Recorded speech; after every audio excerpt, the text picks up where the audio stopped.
here again going to Jaipur. तो hello guys, अभी मैं पढ़ रहा हूँ रास्ते में क्योंकि मेरा पीए है ट्यूसडे को और मिलते हैं थोड़ी देर बाद।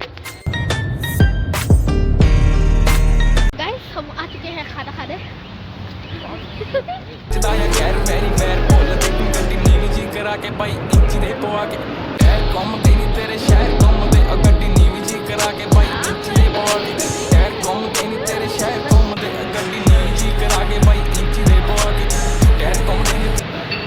हमने हमारे भाई को ले लिया, अब हम जा रहे हैं होटल। तो गाइस हम होटल पहुंच चुके हैं यहाँ।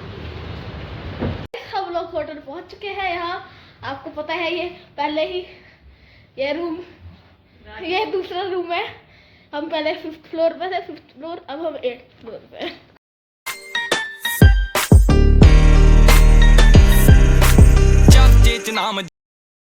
तो गाइस अभी हम मूवी देख रहे हैं। तो गाइस मिलते हैं पार्ट 2 में। तब तक के लिए बाय बाय। आज हैप्पी रक्षाबंधन।